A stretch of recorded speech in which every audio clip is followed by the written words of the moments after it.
PAHO's Perinatal Information System, or SIP, is an electronic health information system that allows healthcare providers to deliver better care for mothers and their unborn babies through the creation of perinatal clinical records. The mother's information is entered into the clinical record throughout her pregnancy, starting with her very first visit to the antenatal clinic until the birth, when she and her baby are discharged from the healthcare facility.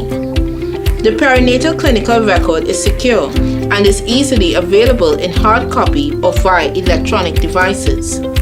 SIP also allows healthcare workers to collect data on important health and social indicators. The system also generates reports that are easily analyzed to identify gaps and trends. Additionally, SIP can be linked to any other electronic database existing in a health facility or institution with the country. SIP is available for free to all PAHO member countries. 22 countries are already using SIP to help fulfill their commitments to the health of mothers and newborns. The better and more accessible the information, the better healthcare will be. SIP is a solution to generate and access comprehensive perinatal clinical records.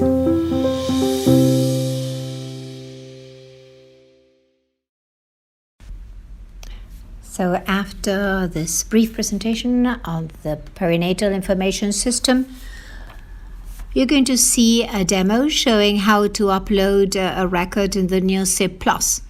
The base that we're going to use today is a demo. You can try it once I'm done with the presentation. I'm going to leave you the address to download this demo. Please note that the user's name is invitado and the password is sipinvitado. At your hospitals, you're going to have your own access credentials. So, to create a new form, we must go to New Form. We select the patient's country. Let's assume that she is from Guyana. The type of ID the patient comes with, let's assume that it's her passport, and then the ID number she was given at our facilities. In this case, the patient is coming for the first time. She's pregnant. She comes to her first antenatal visit, and this is her first pregnancy. The form we'll open for this patient is the perinatal clinical record, or SIP base. That's the short name of the form. You see it on the upper left corner. SIP base is a short name of this form. Having defined this, we'll go to the form. The first thing that we'll do is to enter the patient's patronymic data, and here we start.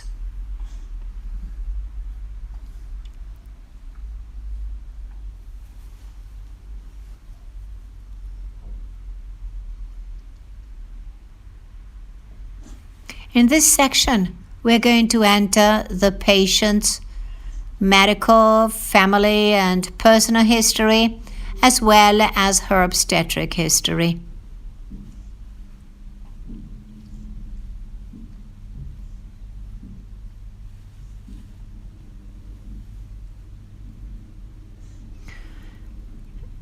This patient has never been pregnant. This is her first pregnancy. So we put a 0 and all the rest gets auto completed. So let's say that this pregnancy was planned.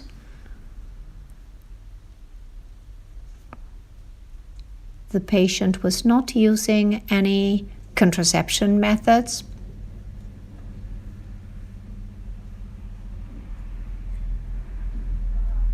She hasn't had any previous pregnancies. So obviously she had no history of twin pregnancies. Let us see the next section.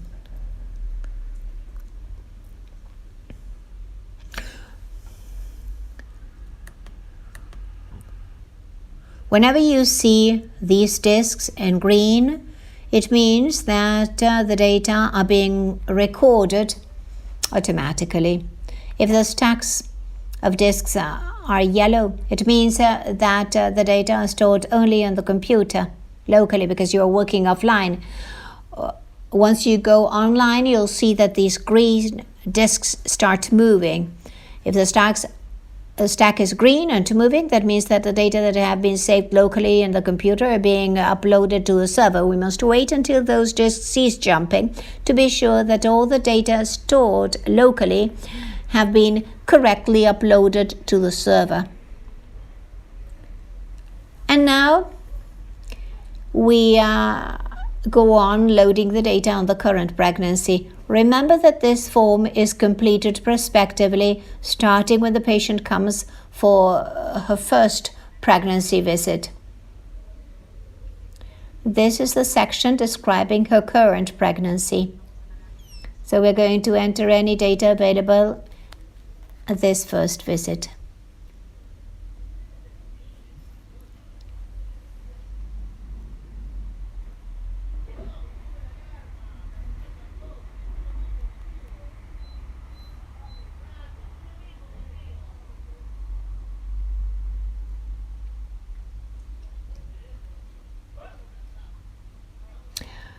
None of the information down here is available yet because this corresponds to the lab testing that we're going to order at this initial visit, and we're probably going to have the results the next time she comes. So this is as far as we get with the data that we can enter at this first visit. We do not have to click on any keys or save the data in any other way. The data are already saved. The patient leaves the office. And we then go on entering data on a new form. If the next patient that comes to the office is also coming for the first time, or if she had already been registered, we have to retrieve her record using her ID number. Let's assume that the patient that has just left comes back for her second pregnancy with a visit a month later. The way you retrieve her logs to continue to enter her data is by entering her ID number here.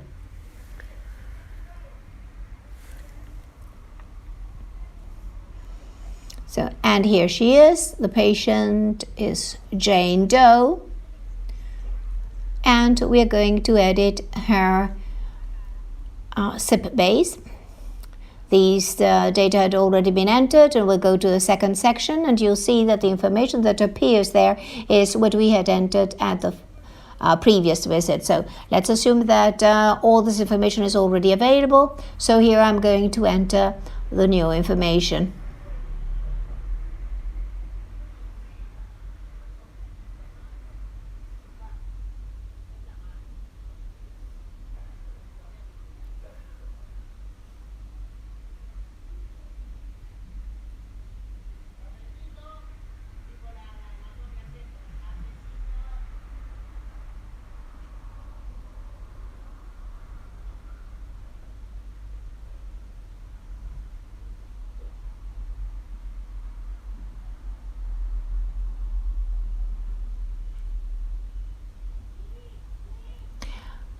The data recorded in this section includes the dates and basic information collected at the antenatal visits. I'm only going to load one as an example.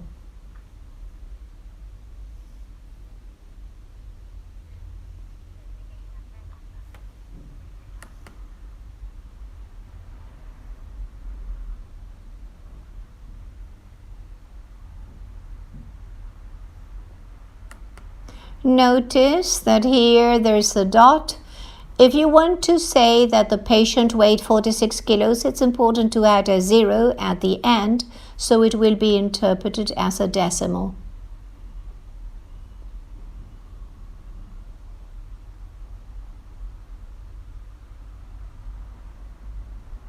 There you have the weight.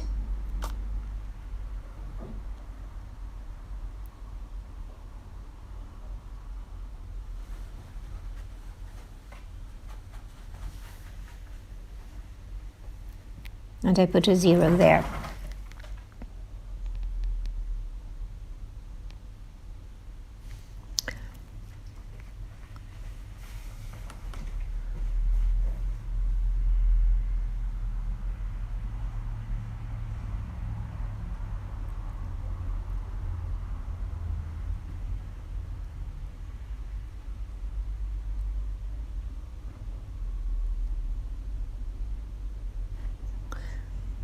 Let's now go to the next section.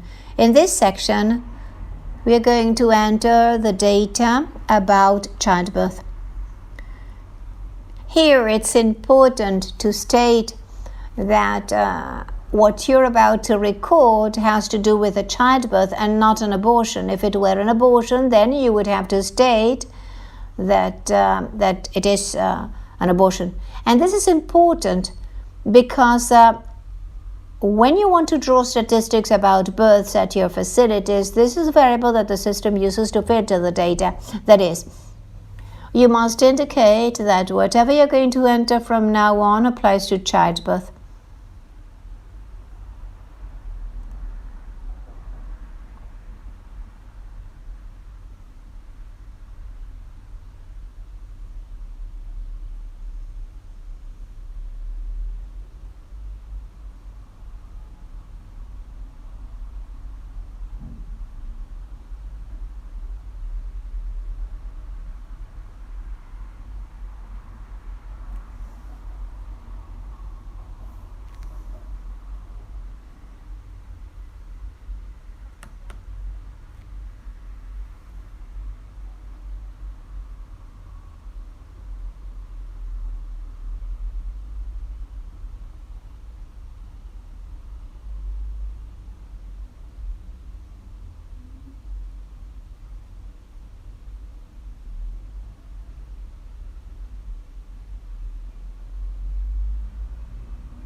In this section, you're going to record the data about the newborn's birth.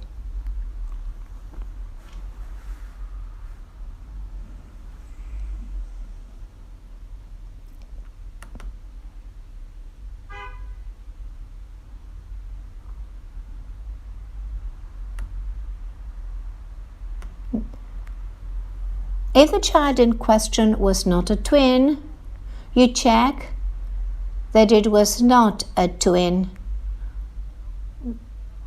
This variable appears as a 0 by default.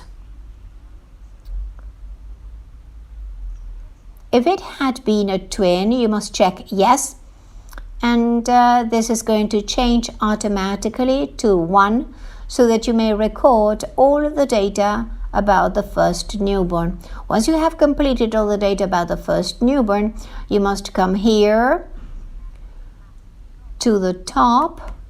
You have to click on this plus sign in red, and you're going to see that this variable changes to a 2.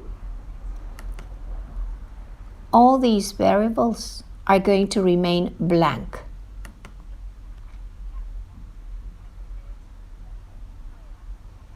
That will enable you to enter the information about the second newborn. In this case, as it was a singleton, that is a non-twin baby, we'll leave it as it is.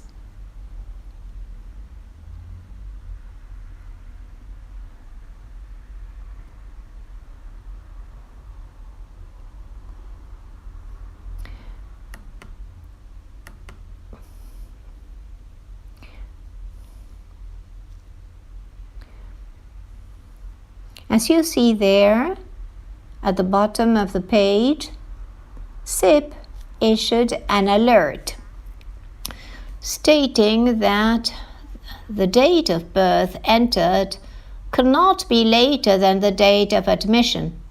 And if we look at the date of birth that we had entered, it was September the 3rd, 2020, and the date of admission is September the 9th, 2020. So clearly, there's a date inconsistency. We look at the form again, and we notice that actually the patient's date of admission had been September the 3rd. We correct that, and the alert that SIP had issued disappears, and we can go on to the next section. In this section, we continue to collect data about the newborn.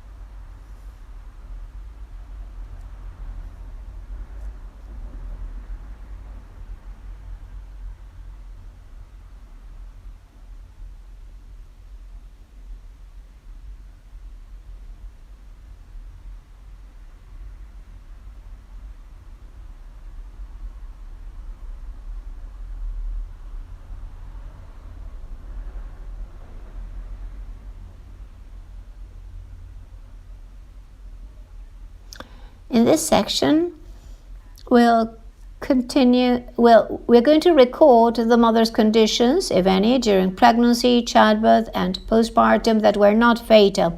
We have summary variables related to hypertension disorders, to the presence of infections, bleeding during the first trimester, second trimester, and third trimester, and postpartum. If the woman didn't present any of these three morbidities, we check no.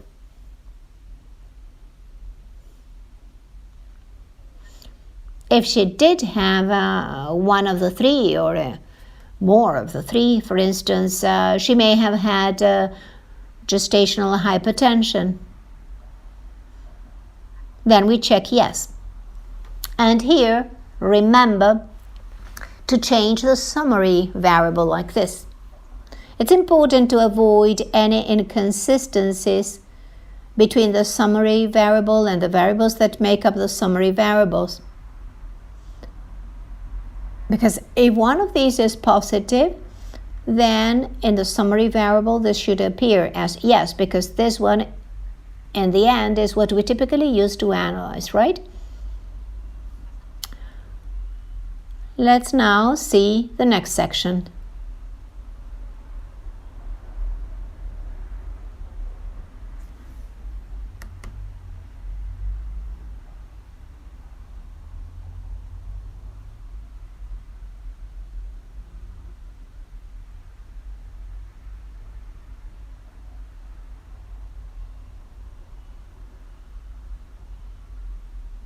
So section 7, metabolic disorders, other disorders, and obstetric complications. This section of interventions refers to the first line of action interventions implemented to treat the complications of the conditions we just mentioned. The woman's conditions during pregnancy, childbirth, and postpartum.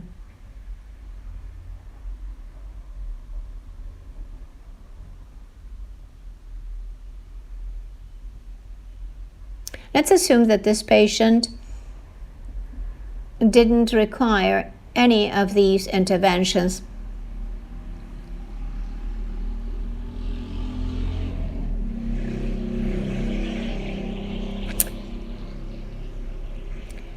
After this, we have the near miss section. These morbidities that we have just mentioned may get complicated, giving rise to a near miss case or even death. They may manifest clinically with any of these clinical criteria of organ system dysfunction, with some test results and requiring life-saving interventions. These are interventions that are used as a last resort. The case is defined as a near miss if the patient suffered a serious condition that did not result in death.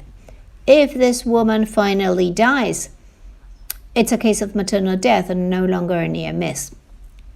So, this patient, fortunately, did not meet any of these criteria. So, in the summary variable, we're going to check no. This is of utmost importance.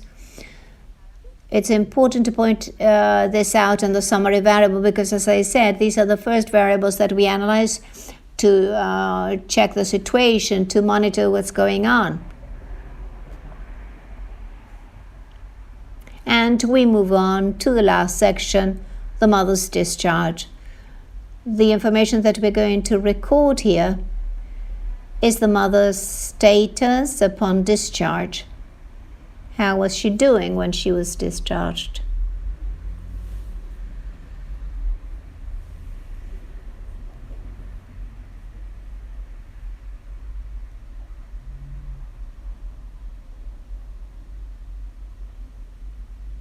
So with this information, we conclude our logs of the clinical history from pregnancy to childbirth that constitute the perinatal clinical record.